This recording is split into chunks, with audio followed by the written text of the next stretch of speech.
আজ আমি করব ফলি মাছের পাতলা ঝোল আলু দিয়ে। এই যে কড়াইয়ে তেল বসিয়ে দিয়েছি, মাছটাকে আগে ভেজে নেব ভালো করে। এই ফলি মাছ এই সময় খাওয়া খুব ভালো, পেটের পক্ষেও ভালো এবং ফলি মাছ খুবই উপকারী। কড়াইয়ে তেল কেটে গিয়েছে, এবার আমি এর মধ্যে মাছগুলো ছেড়ে দেবো।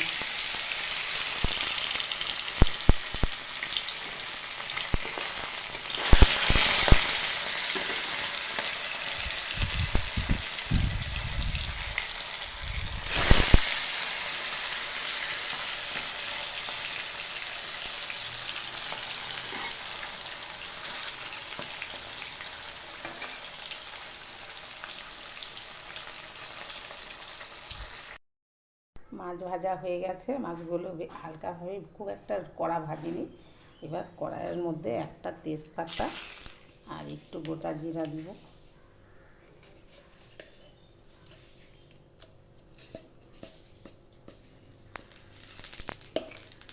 দিয়ে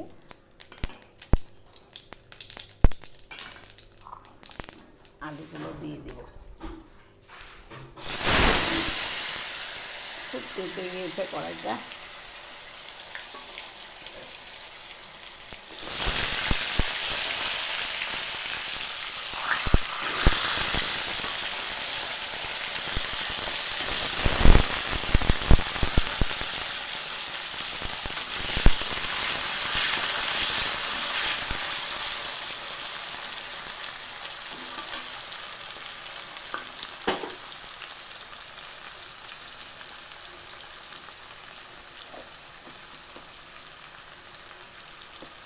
লবণ দেব, একটু হলুদ দেব,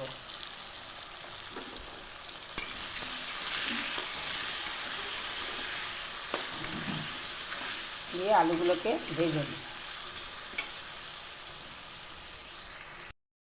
আলু ভাজা হয়ে গেছে, এর মধ্যে আমি এখন আদা বাটাটা দিয়েছি।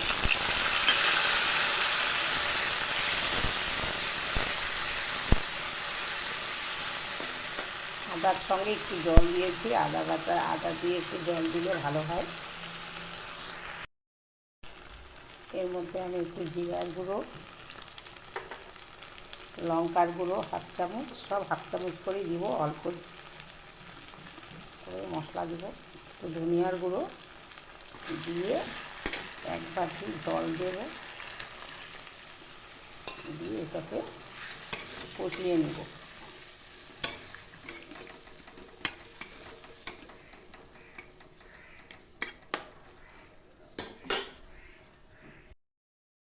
সামান্য একটু চিনি দিব,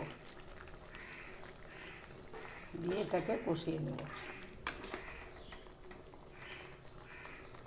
ভাজার সময় আলুটা সিদ্ধ হয়ে গেছে, আর বাদ বাকিটা এখন সিদ্ধ হয়ে যাবে।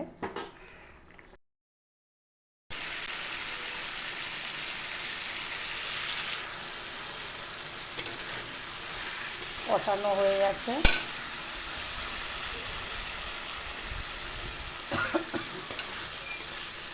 আলুগুলো সিদ্ধ হয়ে গেছে। এবার আমি পরিমাণ মতন জল দিয়ে দিব ঝোলে। তারপরে একটু লবণটাকে টেস্ট করে দেখতে হবে।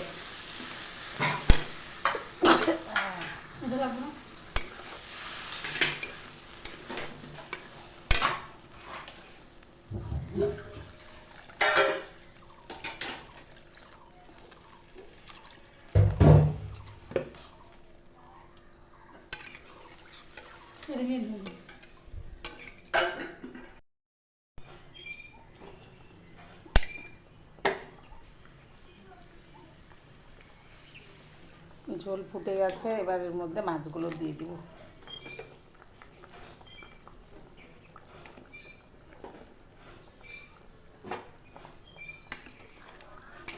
এই হলো আমার ফলি মাছের ঝোল। এবার আর একটু ফোটালেই আমি নিভিয়ে দেবো। হয়ে গেছে আমার ঝোল, আর একটু ফুটবে। এইভাবে ফলি মাছ রান্না করলে ঝোলটা খুব ভালো লাগে খেতে, ভাতের সঙ্গে খুব স্বাদ হয়। ফলি মাছ এমনিতে খুবই টেস্টি, কিন্তু কাটা আছে বলে অনেকে খেতে চায় না, খুবই কাটা। আমার ছেলেরা খেতে চায় না, আমার ছেলে খায় না।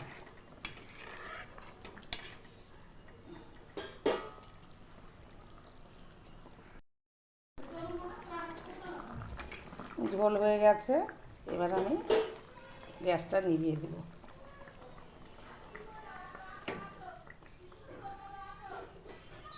এই হলো আমার পলি মাছের ঝোল। বন্ধুরা, যদি ভালো লাগে রেসিপিটা অবশ্যই একটা লাইক আর কমেন্টস, যাদের সাবস্ক্রাইব করা নাই তারা একটা সাবস্ক্রাইব অবশ্যই করবে।